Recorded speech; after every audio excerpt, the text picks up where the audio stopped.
Good evening, everybody. We ready to get started? All right, we have a lot to go over tonight. We have to finish up from last week,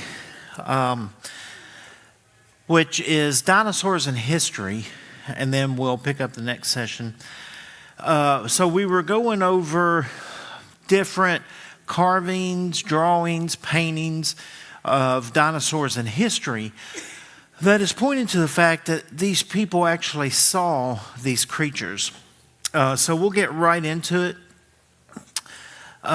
This slide it's called the two-dog palette, the first one there, and it shows a pair of dinosaur-type creatures, along with other, like a lot of the other drawings and carvings we see, there are regular animals that we know of that are in with it. So most of these things, we know everything in it except the dinosaur, so why would we think they're just making up this one animal? The second one that says Mississippi Caddo, that was a piece of pottery from around 1200 AD by the Mississippi Caddo Indians, and it shows a baby dinosaur as the handle. The next one is an Egyptian seal with a cartouche, which is an official name inscribed that you would use like for wax. And it shows the body with flippers of some type of plesiosaur. And then the next one is from ancient Samaria, and they had multiple pieces. We just picked this one that depicted long-tailed, long-necked creatures with a head crest. And you can see him on there, and they look like hadrosaurs. Then a pre-Columbian artifact in Bolivia, they had these creatures at least 800 years before European scientists discovered dinosaurs. These little bronze creatures were made. A vase from Bolivia is there. It dates from about 500 to 1000 AD. And it shows a lot of dinosaur depictions very close to what the Nazca or the Inca stones that we went over last week showed. The next one is the Ashanti people from Ghana, which is Western Africa. This was a gold weight around the 1800s. It's now in the Penn Museum collection, and it shows a juvenile dinosaur. And then the next one is Utah, the North American and Sazi Indians, from about 150 BC to 1200 AD. And this shows a brontosaurus drawing on a cave. One evolutionist even writes, quote, "There's a petroglyph in Natural Bridges National Monument that bears a startling resemblance to a dinosaur, specifically a brontosaurus, with its long neck, its long tail, its small head, and everything." And then there's another one that depicts a sauropod in Utah.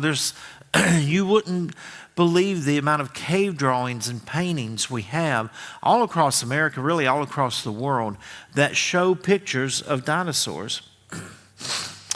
This is another plated and horned creature. It's the Cree Indians. This was at Agawa Rock, Lake Superior Park in Ontario, Canada, that first one. There's a dinosaur petroglyph near Middle Mesa in a natural park, and it's called Puff the Magic Dragon, that second one. And it appears to show a dragon breathing fire.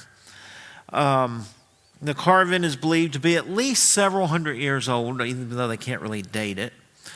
On two occasions in the late 1800s, Samuel Hubbard, who is the curator of archaeology at the Oakland Museum, went to the Grand Canyon and Havasupai Canyon, and he was amazed to find petrographs of an elephant. And we didn't have elephants here in North America, at least they say. But he also found something that was cut much more deeply than the elephant, and he took a photo of it, and he put it in a scientific magazine called Discoveries Relating to Prehistoric Man. And he believed he found a drawing of an ancient dinosaur. That's the third one. Then the next one is called the Granby Idol. And this it was found near Grand Lake up in the Colorado Rockies. And this one had a dinosaur and an elephant on it once again. It was a 66-pound stone, along with utensils that people used. That they were all buried together. And the stone was a really hard green material. Nothing like that was in that area. On one side is a carved man holding a tablet containing symbols. And on the back are a mastodon and 2 dinosaurs carved into this rock. The curator of the Colorado Historical Society said, quote, "If this stone can be proven genuine, it is the biggest find in all anthropological research and antedates anything on the American continent, and is going to establish the remote antiquity of man. I have never seen such remarkable outlines of dinosaurs and mastodons." And it was given to the Smithsonian, and guess what happened? They lost it. The only reason we know about it is a school teacher named Leela Smith took 3 pictures of the stone. Otherwise, it would have just been lore. It would have been a myth, lost forever to history. A set of cave paintings in the Gorozami Hills in South Africa includes a brontosaurus, and these creatures that they're painting were supposed to be dead millions and millions of years before these South Africans found them. The Bushmen who did it, they were in Rhodesia. They were only around from about 1500 BC to a couple hundred years ago. So they weren't around millions of years ago. The creatures they saw and the creatures they carved and painted were within that time frame. The Bambara people of Mali, Africa in the 1800s is the next one. Those are Mali iron sculptures from the 1800s, and they display 3-horned looking dinosaur creatures. The next one is the mid-1800s, a dinosaur sculpture, and it shows a 4-legged creature with a long neck, a long tail, just like a sauropod dinosaur.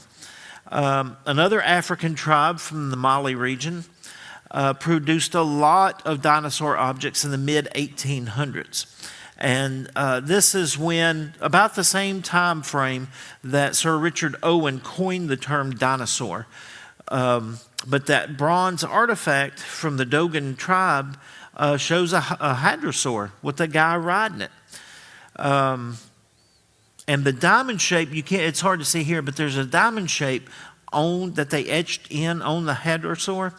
And they actually found, once again, some fossilized skin in Utah that matched the very impressions that these people put on this dinosaur. Many carvings in France. You'll find a lot of stuff in France and Italy and Europe on old castles and old draperies that depict all kinds of dinosaurs. And they're all from the Middle Ages through the 1500s. Now this one they called salamander. And when they talked about salamander, it was fire-breathing dragons. And then these are more salamanders, what they were calling fire-breathing dragons. These are 2 carvings with the dinosaur that they represent before them. And note the similarities to what they carve to what scientists have been able to put together through fossils and skin. This is a scepter from Egypt. It's called the Was, W-A-S scepter.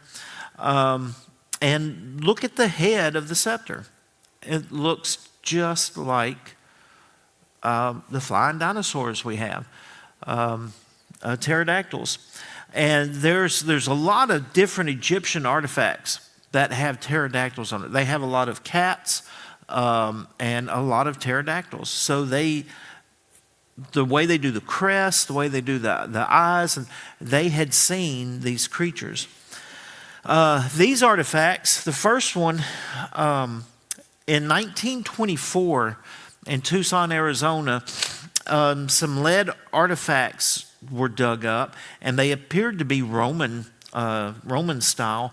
But on one of them was, that first one is a sword, the second one is the drawing of what's on the sword, because it's kind of hard to see.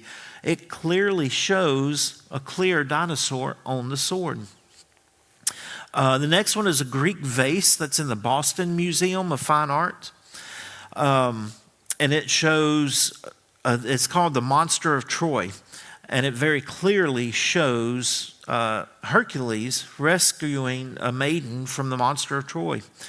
And then the next one it shows Amazon warriors fighting a dinosaur.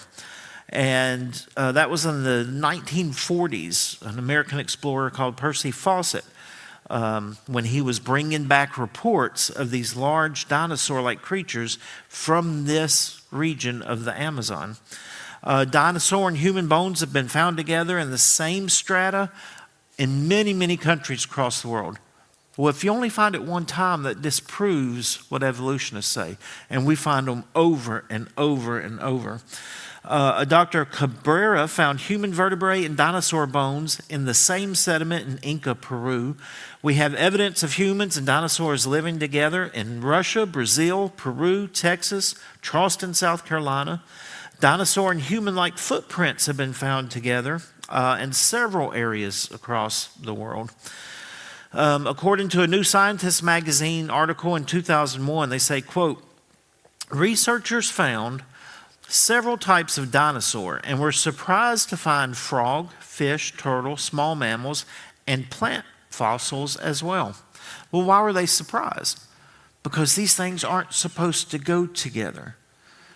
They're supposed to be separated by millions and millions of years, yet we find them together all the time.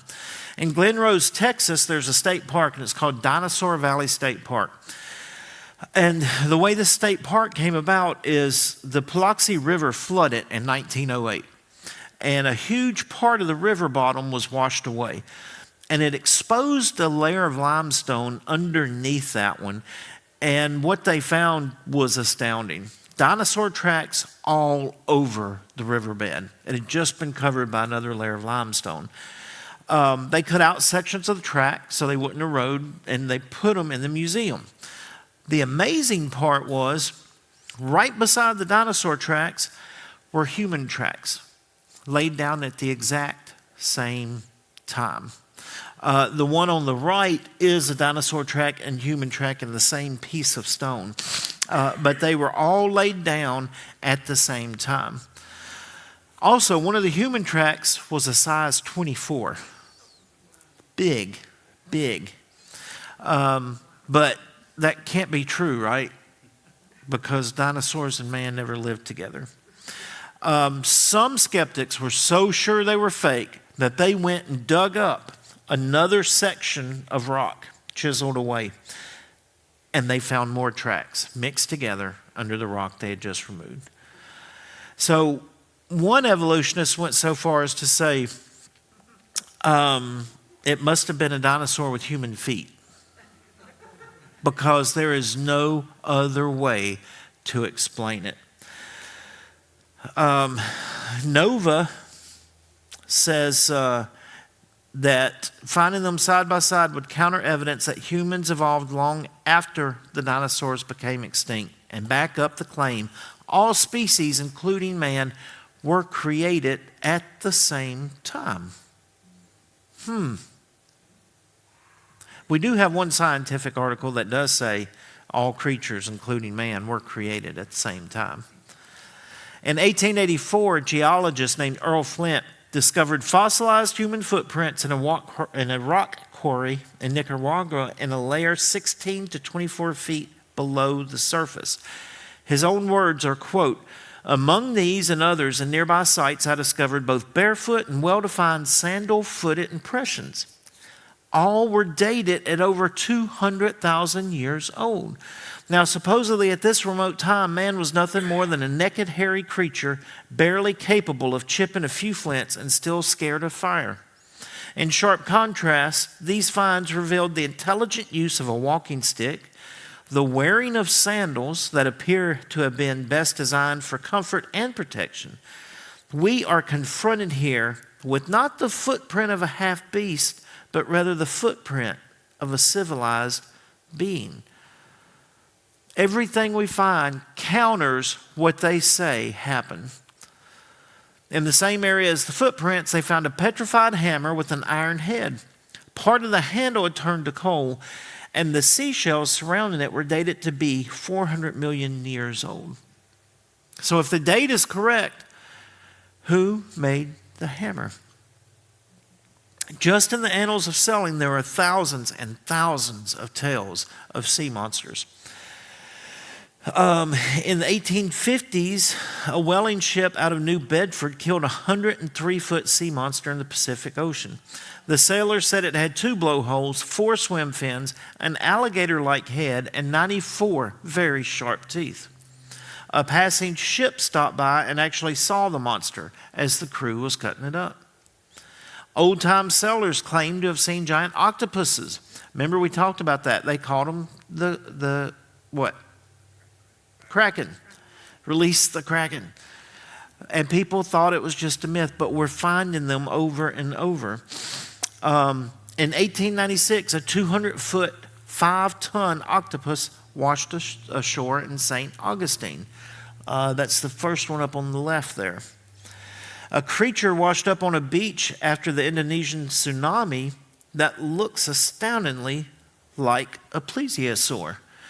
And that's the one on the top, 4 different pictures of it, and that's a plesiosaur skeleton. Another one washed ashore in Monterey Bay, California in 1925, and witnesses said it had a number of legs and a 20-foot neck. Now, a lot of these, they keep trying to say it's a decaying whale. But look at the head. It's not all the way decayed. Does that look like a whale head? And these are creatures that supposedly died out millions and millions of years ago. This is one we did a preview of last week. Something that looked like a decomposing plesiosaur was caught by a Japanese fishing boat off the coast of New Zealand in 1977. That's the first one. A marine biologist was on board and said it was definitely not a decomposing basking shark, but the media still reported it that way. In Tocula, Mexico, in March of '69, 35 tons of something big and dead was found on a beach. Its serpent-like body was covered with hard, jointed body armor. Where have we heard that before? Maybe a description of Leviathan? It had a 10-foot bone tusk that was estimated to weigh a ton protruding from its head. The UPI reported that biologists, after studying it, could not match it with any sea creature known to man. In Massachusetts, a 50-foot-long creature washed ashore during the night of November 16th, 1970. That's the third picture. And it resembles nothing known to man except for a plesiosaur. The same type of creature washed up in New Zealand on May 1st, 2012. So people always question, why do these things happen long ago, but we don't see them anymore? We do. These are pictures of them. They just don't get reported because they don't follow what they want you to think. This next one is an Indian prayer stick in Colorado. What does the head look like? It looks like a pterodactyl. People are seeing these things and they're making carvings of them. They're making drawings. They're etching them. They're painting them. See, not everything has died out. A lot of things have gotten a little bit smaller since the flood, but a lot of things have survived. But if only one, if only one is out there, it blows the millions of years out of the water. And if that's blown out of the water, evolution itself is blown out of the water. Remember the coelacanth? We caught them in 1938, and people had been eating them. The natives were surprised we were making such a big deal out of it. It's just because Western science finally found one. The howling gorilla. You know this was considered a myth because Western science had never found one. So it was just a myth. Even though the locals talked about them, drew pictures of them, told them what they ate, told them how they moved, until a Westerner actually saw it in the 1950s, did science say they existed. There's another one, it's very elusive. It's the Scottish Highlands gorilla. Now they caught a picture of this one running through the streets back in the 1990s, I believe. Very, very few of these have ever been photographed. In Alaska in 1981, scientists found dinosaur bones so fresh, we talked about this a little bit in an earlier session, that they thought they were bison bones. Why? Because bones don't stay fresh that long. They disintegrate fairly quickly, especially the blood and the tissue inside them. But these bones, they were identified later as being horned dinosaurs, duck-billed dinosaurs, and small carnivorous dinosaurs. Textbooks want you to think that they died out or evolved into birds. Now that's just ridiculous. Sometimes I think God gives a delusion to people to say something that is just so ridiculous, you even wonder how they believe it. Dinosaurs did not evolve into birds. There are huge differences between the two, and birds are found in layers below dinosaurs. And how did the dinosaur survive when it was transitioning into a bird? Before it had feathers and could fly, but it was losing everything that made it a dinosaur. It's just ridiculous. So why does all this matter? It matters because God says He's going to turn us over to our reprobate minds and desires, so we will believe lies if we don't follow His word. Romans 1:28, and even as they did not like to retain God in their knowledge, God gave them over to a reprobate mind to do these things which are not fitting. Evolution is a lie. And if we follow the lie, we turn further and further away from God. Through evolution, the devil has perpetrated one of the biggest lies in human history, and in the process has turned more people away from God than probably any other scheme he has come up with. I can't tell you the number of people I know that follow Christ until their first year of college. And then poof, it went away. Not because evolution has facts to back it up, but because they weren't prepared for the lie that was going to be told them. It's easy to deflect the lie if you know it's coming at you. But we don't prepare our kids for the lies that's going to be told to them. And then it gets further and further and further and easier and easier and easier to accept the other lies. The enemy uses dinosaurs to expound on the myth of millions and millions of years because it directly contradicts the Bible and leads people astray. If humans and dinosaurs coexisted, that foundation of that lie crumbles. And everything that's been built on it crumbles. The entire framework comes tumbling down.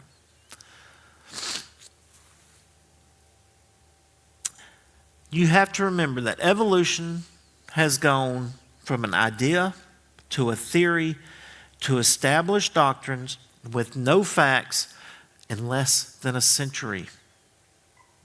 There is no other scientific theory that they have piled so much hope and trust on without any facts attached to it. The evidence from Scripture, history, archaeology, and even modern sightings consistently points to humans and dinosaurs sharing the same timeline. So this isn't anti-science. It's about following the evidence wherever it leads, no matter which one it backs up. But we have to follow the evidence. Dinosaurs don't disprove the Bible, they confirm it.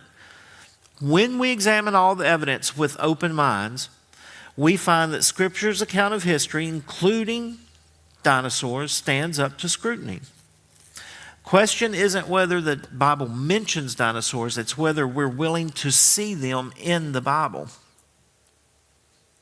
So now, any questions on that before we move on to the last section? Anything? Question, comment? Okay, let's go to session 6, History in the Bible. So, Bible critics are quite often embarrassed by discoveries that actually back up biblical accounts that they were saying were myth.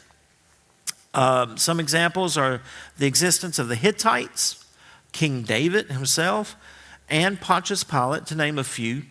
In the field of prophecy, not a single one of the Bible's predictions have ever been proved wrong. For example, the Bible predicted the rise and fall of empires like Greece and Rome in Daniel 2:39, which history then records happening. Isaiah 23 tells of the coming of the destruction of the cities of Tyre and Sidon hundreds of years before it came to pass. The neat thing with the destruction of Tyre and Sidon is how it happened. Tyre was unconquerable. It was a little island off of the coast, had huge walls. You couldn't get to it by ship because of the rocks around it, and you couldn't get to it from the land. You had to boat out to it in small boats. There was no way to attack it. Alexander the Great was going to take it over, and they laughed at him. What he did is he destroyed Sidon and used the rubble from Sidon to build a land bridge out to Tyre, and ended up conquering both of them. And if you go back and read, I used to have it in here, but if you go back and read, I forget which verse it is in the Bible, but it tells almost of the very thing happening. But when it was predicted, it was thought crazy. There's no way that that city could be taken over. The Bible tells of Caiaphas, the high priest who had Jesus put on trial. This was neat. Road workers in Jerusalem found the tomb and his remains in an ossuary just outside the old city of Jerusalem. And it has Caiaphas' name etched into the ossuary. The Bible also mentions King Cyrus the Great in Isaiah 2, in Isaiah, 2 Chronicles, and Ezra. And his tomb was discovered, that's a picture of his tomb, was discovered in Iran. All of these people, all of these things we're going over, modern science and archaeology said they never existed. They were myths. The Bible had it wrong. Drawings or statues of 12 people mentioned in the Old Testament have been discovered, including King Jehu of Israel, who was mentioned in 2 Kings 9. The Egyptian king Shishak, mentioned in 1 Kings. The Egyptian pharaoh Tirhanakah, mentioned in 2 Kings 19:9. Xerxes I, king of Persia, was mentioned in the book of Esther. Pharaoh Hophra, mentioned in Jeremiah 44:30. Hazael, king of Iran, in 1 Kings 19. King Mesha of Moab, mentioned in 2 Kings 3:4. And king of Assyria, Sargon II, mentioned in 2 Kings. Archaeologists have discovered many structures and many places that the Bible told about that people thought were non-existent. They've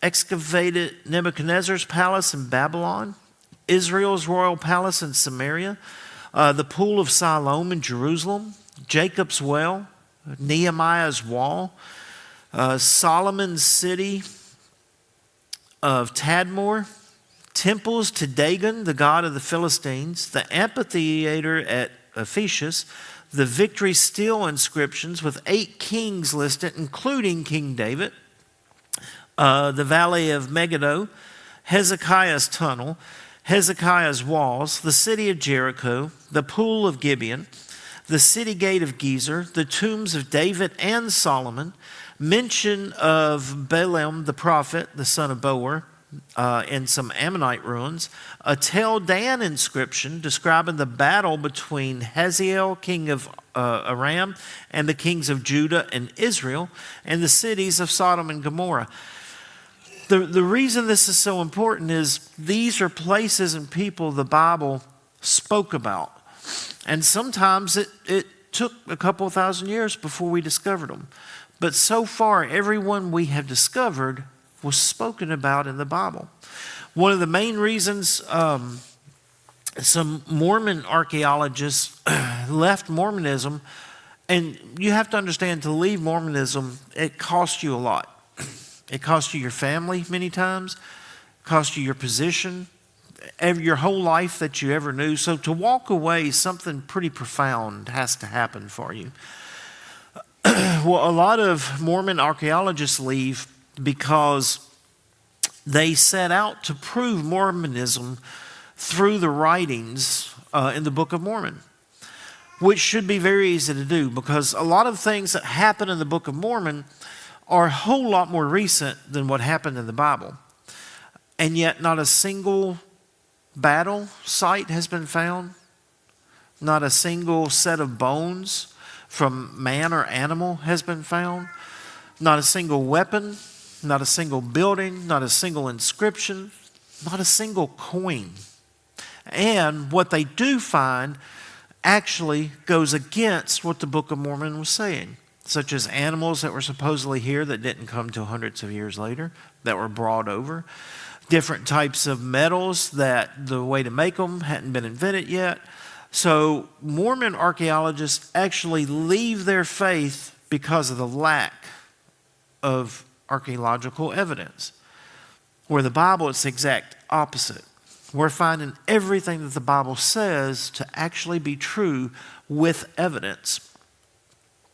When the ruins of Sodom and Gomorrah were excavated, a little bit southeast of the Dead Sea, the evidence of it is amazingly consistent with the biblical story. The destruction debris was 3 feet thick, and the buildings were burned from fires that started on the rooftops. So why is that important? Because fire and brimstone fell down on Sodom and Gomorrah. So the fires didn't start from the walls or the base, it started from the rooftops and went down. In discovering the city of Jericho in the 1930s, John Garstang discovered that the walls fell suddenly and outwardly. Now, why is that a big, important difference? Because normally, if you're in a siege, the walls are going to fall inward. So the invading army crawls over. They're pushing from the out. But in Jericho, the walls fell out, just like Jericho 6:20 tells us they did. Until 1906, people called the Hittites were unknown outside of the Old Testament. This is another one that archaeologists said was just a myth of the Bible and one reason to prove that the Bible was wrong. Critics claim they were a figment of biblical imagination. But when archaeologists were digging east of Ankara, Turkey, they discovered the ruins of Hattusa, the ancient Hittite capital, at what is today called Boghazkali. I don't know, I butchered that one. And a vast collection of Hittite records, which showed an empire flourishing in the mid-2nd millennium BC. Another historical truth that has been proven is the fact that Abraham, in the book of Genesis, had encounters with the Hittites. Historians have long pointed to the mention of them together as another reason that the Bible could not be trusted, because after they actually found the Hittites, they thought they didn't come around until hundreds of years after Abraham died. But guess what? Recent finds confirm the Bible's account that reveals the Hittites actually predate Abraham by several centuries. Luke's account in the Gospel of Luke and the book of Acts contains numerous geographical and historical references. Every archaeological dig in that area finds evidence that always supports Luke's accounts. Governors mentioned by Luke that many historians never believe existed before was confirmed by the evidence excavated by historian and archaeologist Sir William Ramsay's archaeological team. Without a single error, Luke was accurate in naming 32 countries, 54 cities, and 9 islands. Now, Ramsay was a skeptic who, when presented with the evidence of Luke, was so overwhelmed that he actually converted to Christianity. It was once claimed that there was no Assyrian king named Sargon. But we have it recorded in Isaiah 21 because it was not found in any other record in antiquity. Then Sargon's palace was discovered in Iraq. The very event mentioned in Isaiah 20, his capture of Ashdod, was actually recorded on the palace walls. So here is a pagan king who took over Ashdod and recorded it on the walls. The Bible recorded the exact same event. In 2 Kings 18:19, the prophet Isaiah told Hezekiah that God would protect Judah and Jerusalem against Sennacherib after he conquered the 10 northern tribes of Israel. Assyrian records now confirm this.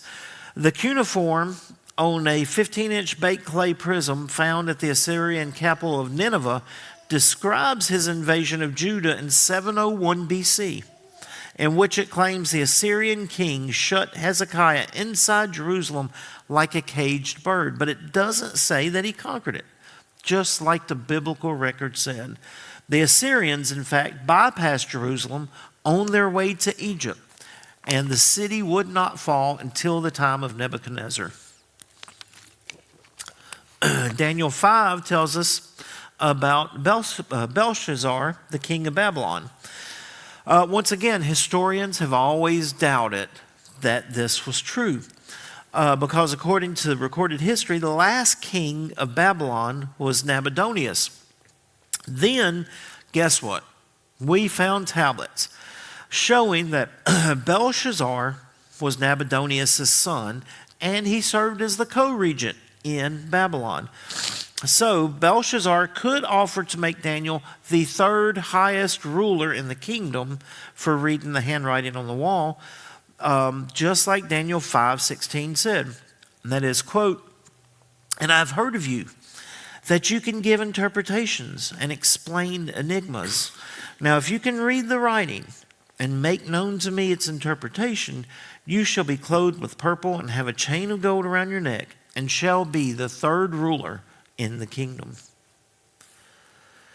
The foundation at the synagogue at Capernaum, when Jesus cured a man with an unclean spirit in Mark 1:21 and delivered the sermon on the bread of life in John 6:25, has been excavated and authenticated, along with the theater at Ephesus where the riot of the silversmiths occurred in Acts 19:29.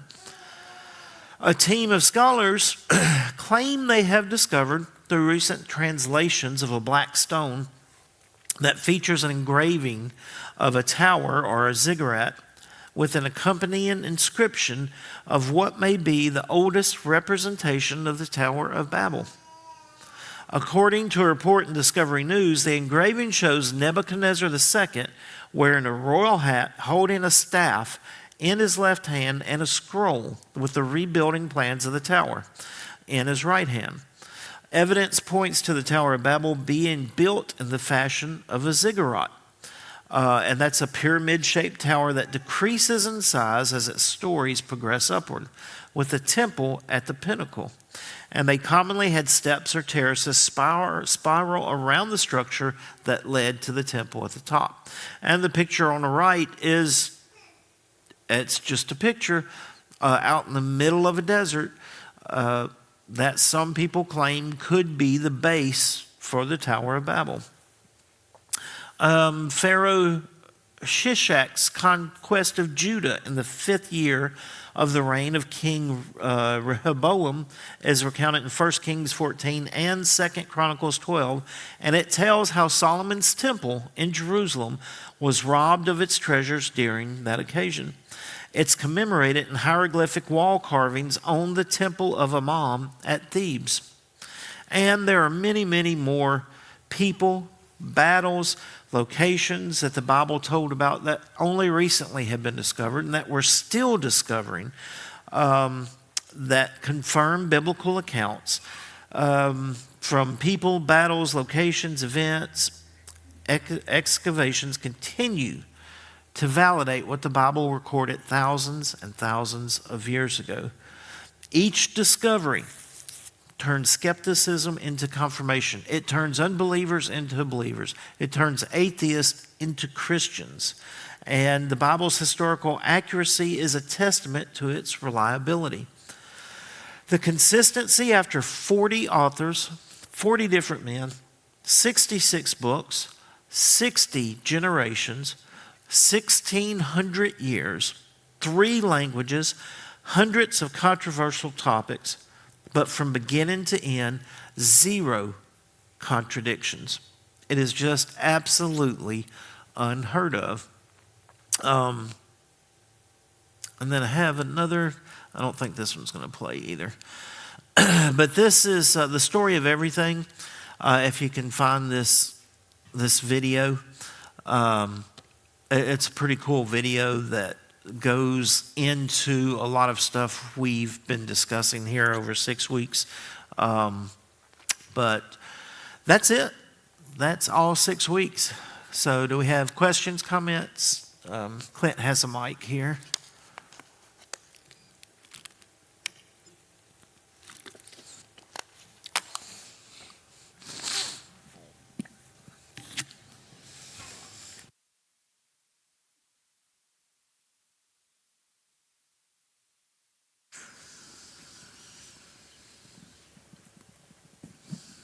Okay, so this is a little bit off the wall, I guess, but it's something I've turned over in my mind and not really figured out.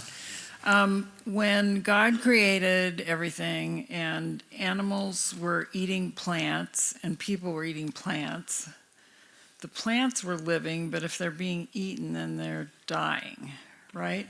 So... They live in my house, so that one. So death hadn't entered the world, but I guess plants, even though they're living, they don't have the breath of life in them. The breath so of life or blood. What does the Bible say? Life is in the blood. Life is in the blood. Oh, okay. I've never really understood, I guess, completely what that means. Yeah. Okay. So. Yeah, I've got a quick ask your take on what you think and where Noah's Ark actually is.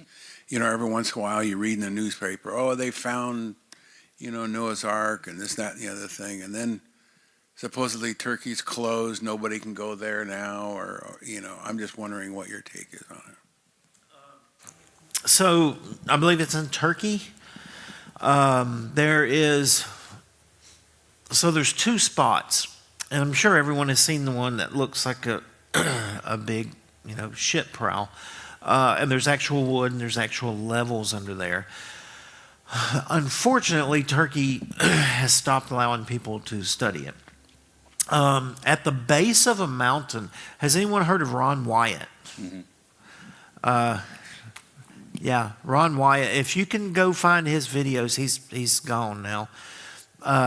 But he had almost unfettered access to the Middle East. And he found some amazing discoveries. At the base of a mountain there, he found what looked like the walls of a small temple with an altar, a chute to run animals into to be able to sacrifice. It was a really neat deal, which one of the first things Noah would have done when he got off the ark was to build a temple to the Lord and to offer sacrifice. He also found the Red Sea crossing. Was actually, there was a shelf under the water that, if the waters had parted, was like a little natural land bridge. That was really pretty amazing. And along with it, he found chariot wheels, and they couldn't bring them up because they were so fragile. But the thing with the chariot wheels, they were either 3 or 4 spoked. I think they were 3 spoked, which only happened within a 100-year time frame in Egypt, because the rest of the time they did 4 or 5 spokes. And that happened to be the time frame that the children of Israel were released within that 100-year period, and there were chariot wheels all over the base of the Red Sea. He found what they believed was the crossing of the Jericho. The crossing of the Jordan as they went into Jericho, and when God told them to build the rock pillars for remembrance, there's some basis. I mean, it could be an awful lot of coincidences, but Ron Wyatt did like Columbus did, and he followed what the Bible said and found some amazing things in its own video. Just some truly amazing things. But yeah, I think according to the Bible, where it says it's somewhere in Turkey, the mountains of Turkey, that's what I believe.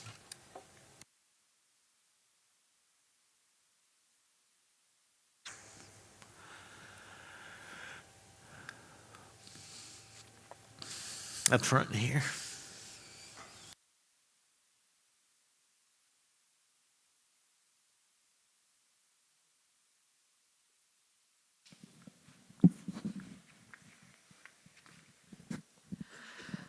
Have you heard anything about that huge cavern that's underneath the pyramids in Egypt that they've just recently discovered or think they have discovered?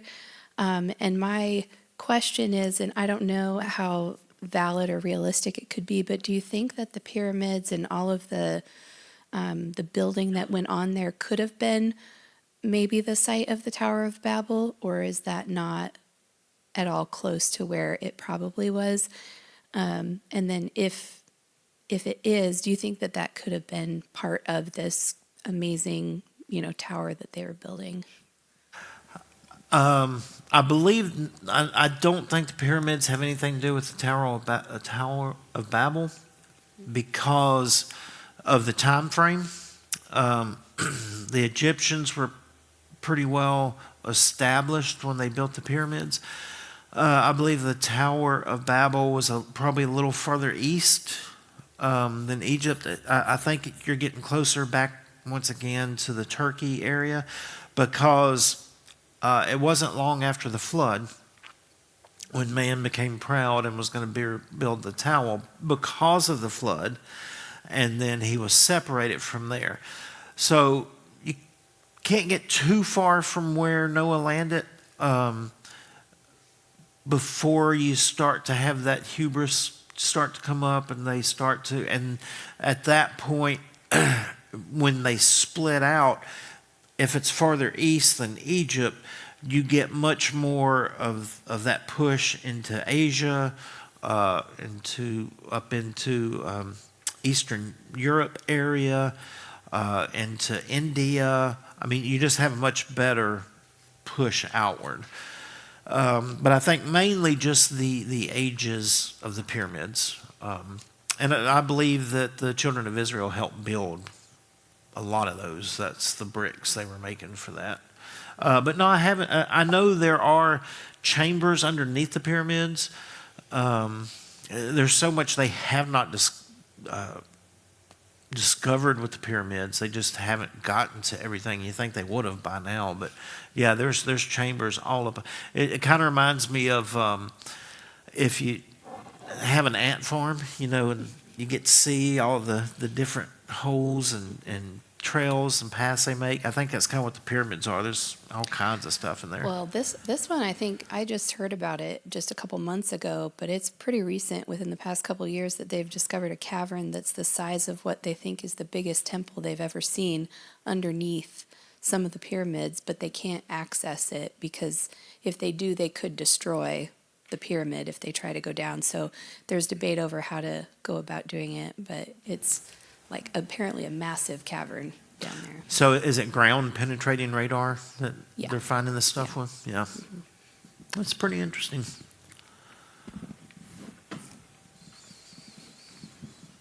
Anybody else?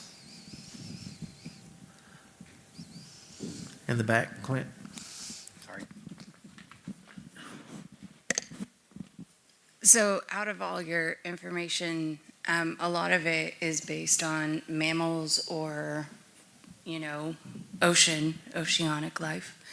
Do you have anything that's more like insect based? Because I work in educational agriculture, and when you follow like what we call the dung beetle back into its historical, it predates like into the dinosaur era, and I just didn't know the smaller life forms that bring about diversity in an ecosystem, if you looked into any of that. Say the last part again. If you looked into it, like the diversity of ecosystems on the smaller form and how it predates back as well, and is any of that, I didn't see it in the book as evidence, but. No. So we covered a little bit about the size of insects before the flood. That insects are actually found in layers they shouldn't be found in. But I haven't done a lot on insects. I mean, if that would be a great addition if somebody has a lot of information on that. That's just not the particular path I took with it. But there's a whole, I mean, I have touched on it a little bit.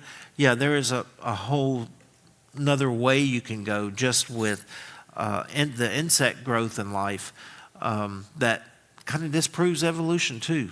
I mean, you could basically take any life form on this planet, and this is the neat thing with it, and if you study it back far enough, if you get into that field, it's going to point back to the Bible.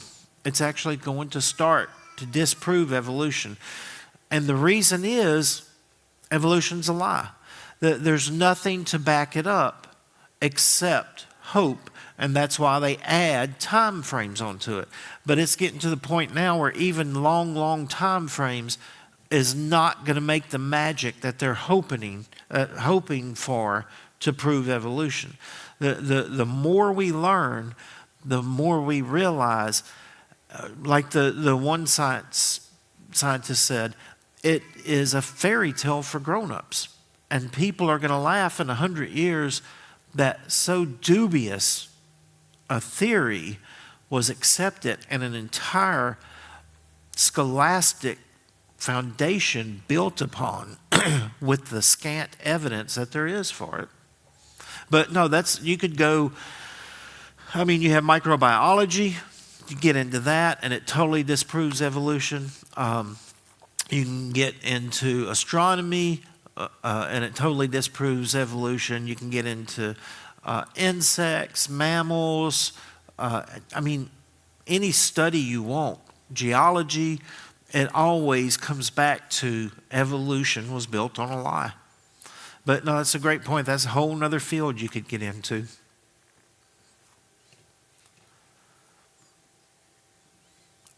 Anyone else? I'm just curious, for you personally, what are maybe a couple of things that just kind of blew your mind for you personally when you learned or discovered it? Probably one of the biggest was dinosaurs were mentioned in the Bible. when I got into the flood story and how everything was happening, because I'd always had a problem with that. I knew it could not rain 40 days and 40 nights and flood the earth. But when I realized the earth was quite a bit flatter than it is now, when I realized, oh, the Bible actually said there were fountains of the sea that opened up, there might have been something above the earth that was mentioned in Genesis that held water or ice that would help allow it to rain for 40 days. And then when you see what happened after the flood, that mountains rose up, valleys sank down, water rushed off. I mean, that was really eye-opening. It was an epiphany for me.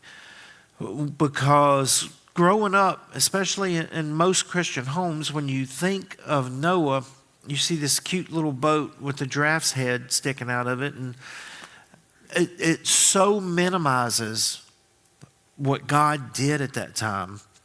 I think someone mentioned when we were on that part, not only did God bring the animals to Noah and gave him the specifics of it, when it was time, God himself shut and sealed the door to.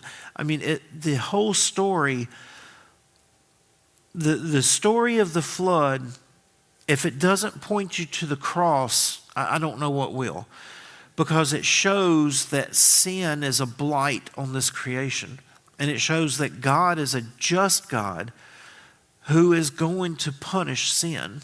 He's going to do what he says, but that he gives away. He gives away for us to get out of it if we so choose. That's the story of the cross, and that's the story of the ark. And he said, just as it was in the days of Noah, so shall it be at the end. Clint?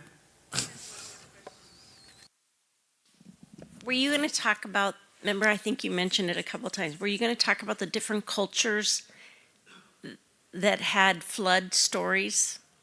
Like, the Chinese, did you mention some of those? We mentioned some of those. I used to have a whole section of that in here. I took out adding different things. But the Chinese, the guy's name was Wu, and he was one guy and his family, which totaled 8 people, got on a boat and took animals with them.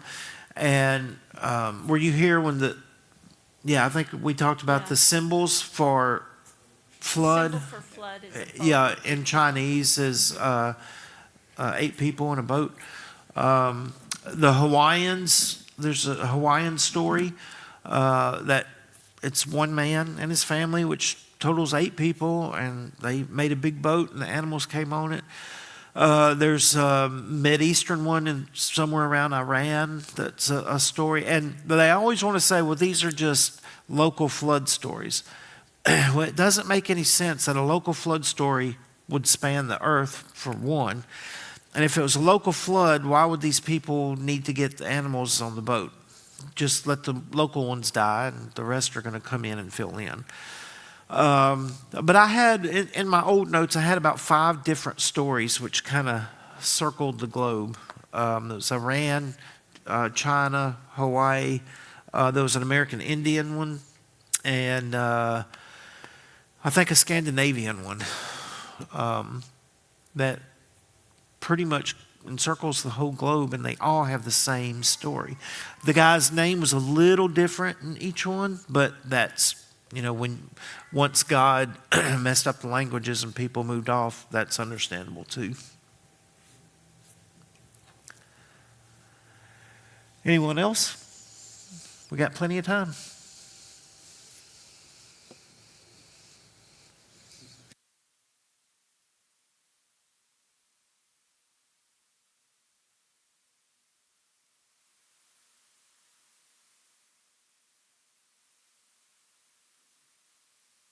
Oh, thank you. I just had a memory from my childhood, back in Germany.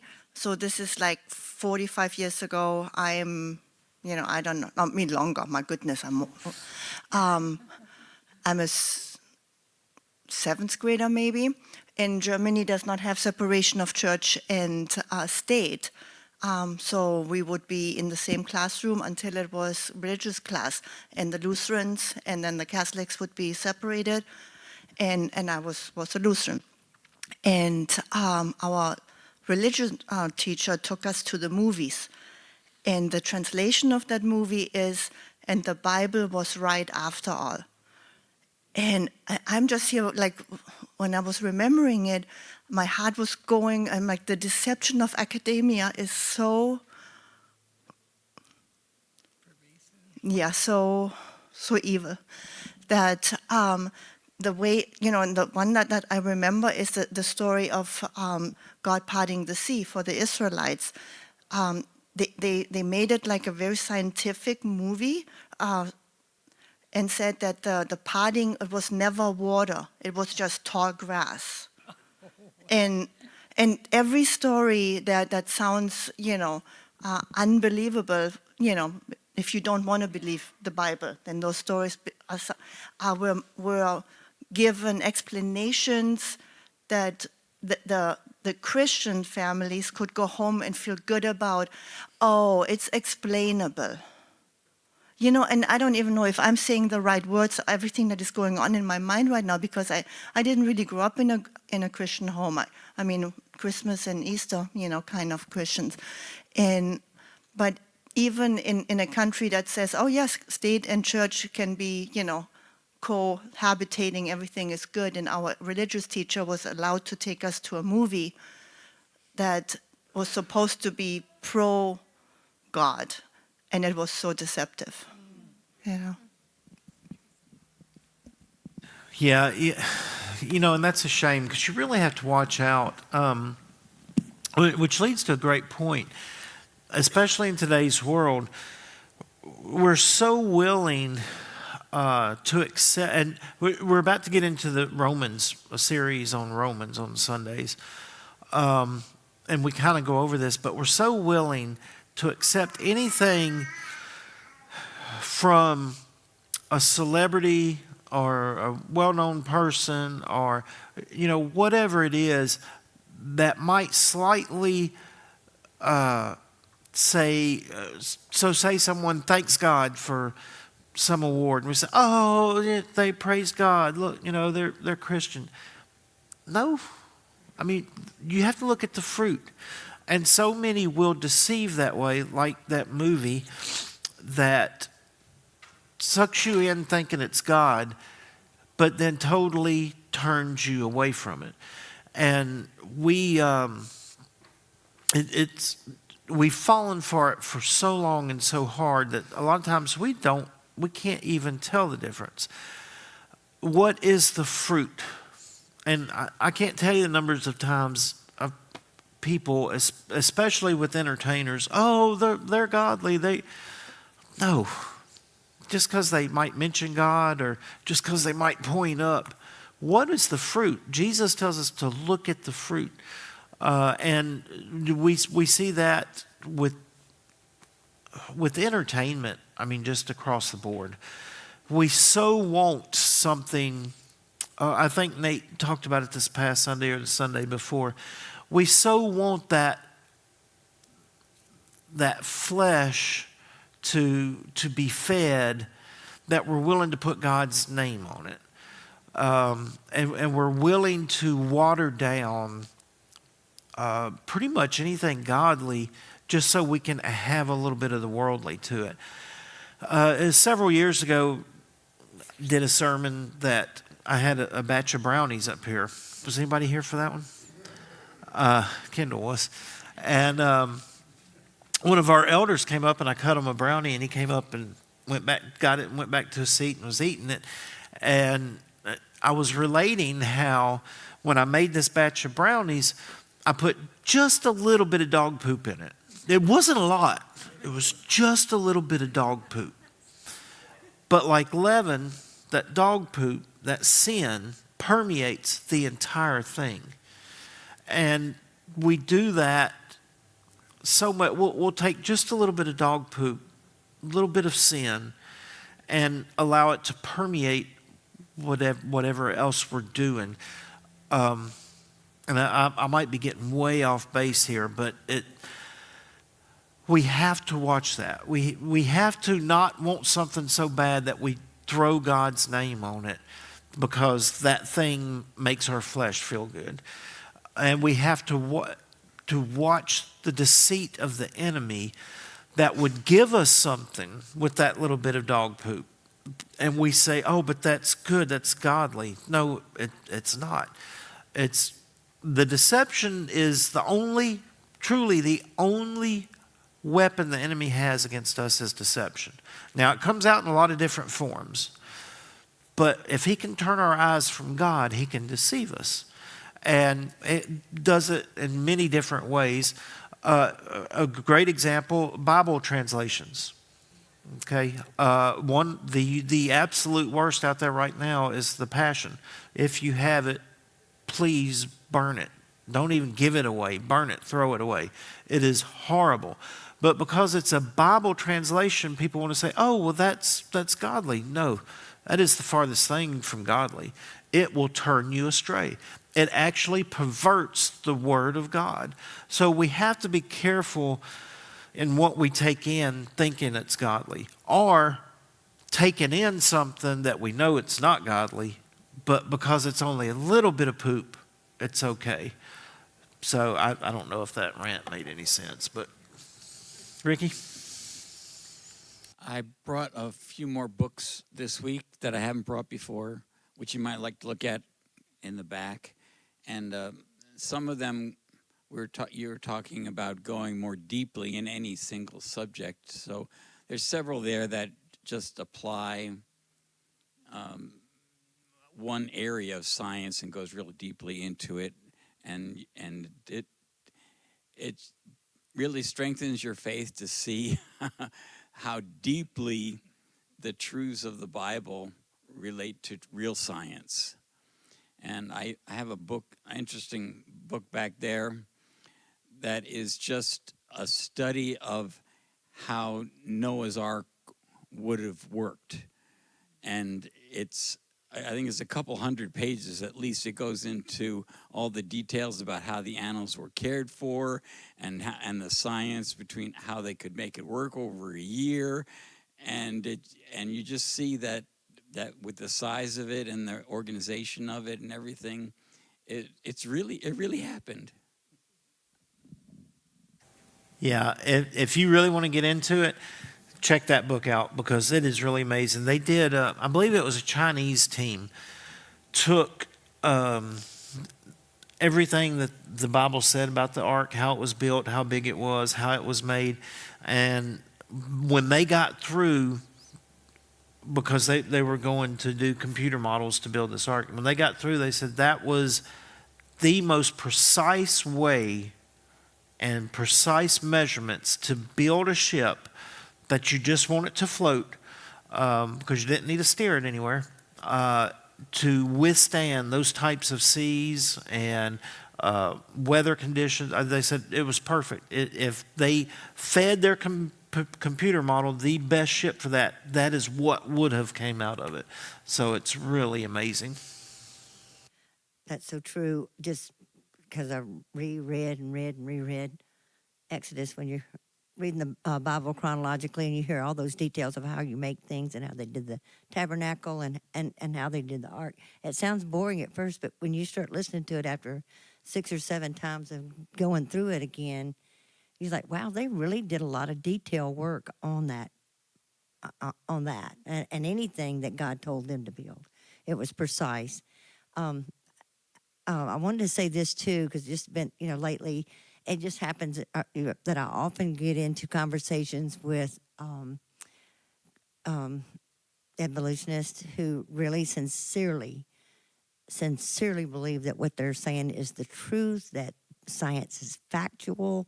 You cannot argue that or anything like that. So it's just a totally different mindset. And I really do believe in their own right, they're innocent to what they have a stronger foundation for their belief than most Christians do. And they often think that Christians, I know you've all heard this, that they often think that Christians it's nonsense, it's just a fairy tale, that this is the fairy tale. So, which is it? But instead of if you run across an evolution, and you may give that advice because you've talked to quite a few of them, Scott. There's different ones, but one thing that I noticed, if you go at them asking them questions that they have to answer and really give it thought, they have to look into it. And if they accuse you of like not knowing their side of the story, say, well, I challenge you to investigate their side of the story, because you'll find it always debunks itself, but they don't recognize that. They just, the point being is that when you're representing Christianity and your faith, be careful how you take, because it's so easy to want to argue with them, say, no, you're the one that's stupid. I mean, but it's hard not to say that. But I really found that it's sometimes eye-opening, because there are so many scientists that have read the Bible and studied the Bible and to debunk it, only to drive them further to Christianity. Yeah, a couple of my favorite questions, especially with a scientific mind. How did life come from non-life? You go back to the scientific, and truly, I would love to know, how did matter arise from non-matter? Because if they're standing on science, then they have to explain those two things that science says cannot happen. But in anything you go into, whether it's creation or any aspect of the Bible, you always go in, this person is lost and needs Christ. And that softens your heart. That changes your attitude toward people. Because without Christ, they're going to be just where you were at one point in your life, lost, and heading for an eternity separated from Him. So, yeah, never go into anything wanting to bash someone with your knowledge. It's always with the heart of Christ to get them to turn to them. Yeah, that's a great point. The Ron Wyatt stuff, so his last name is W-Y-A-T-T. There's one here, it's about 2.5 hours. I think it's a bunch of them put together. It's Discoveries of Sodom and Gomorrah, the Red Sea Crossing, Mount Sinai, Noah's Ark, and the Blood of Christ. Now, the Blood of Christ one is very interesting. Has anyone seen that one? What do you think about that one?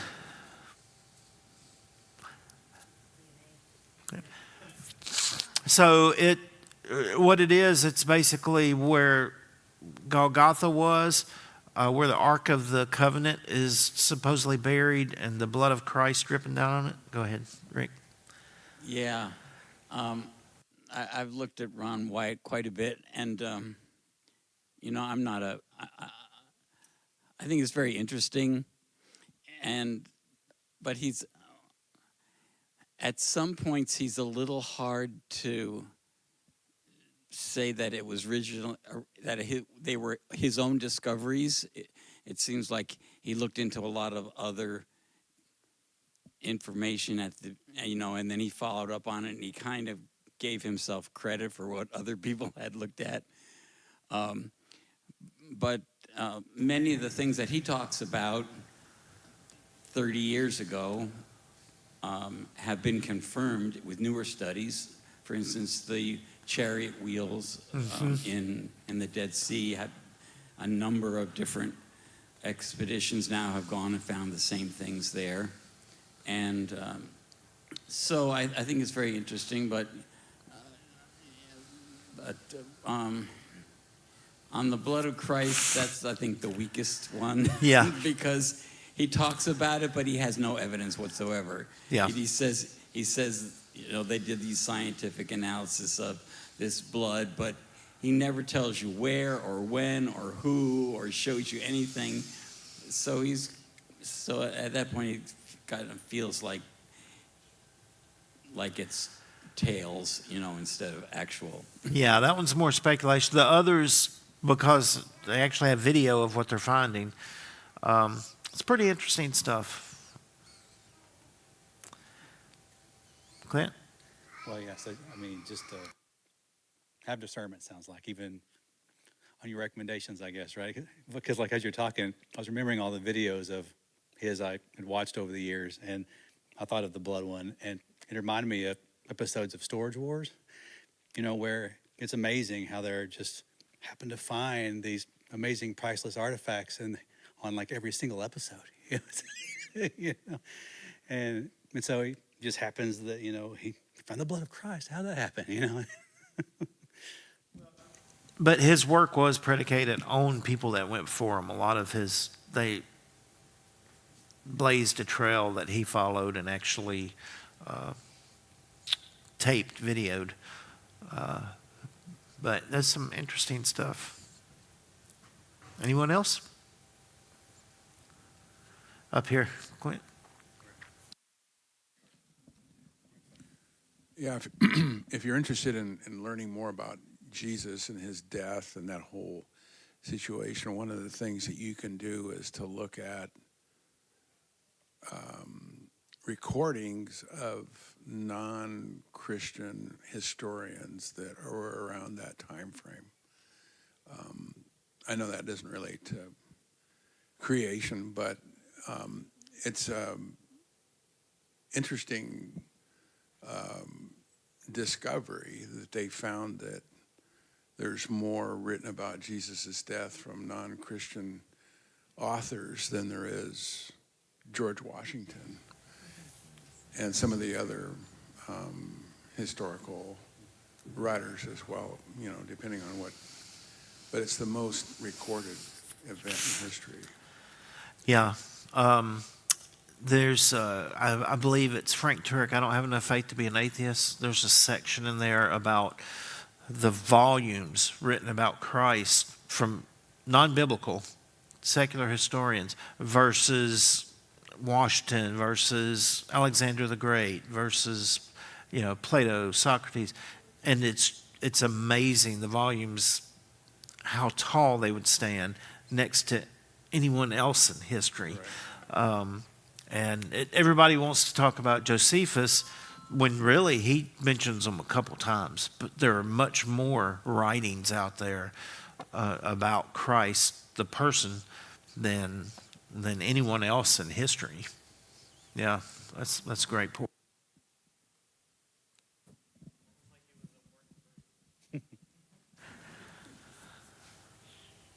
Anybody else?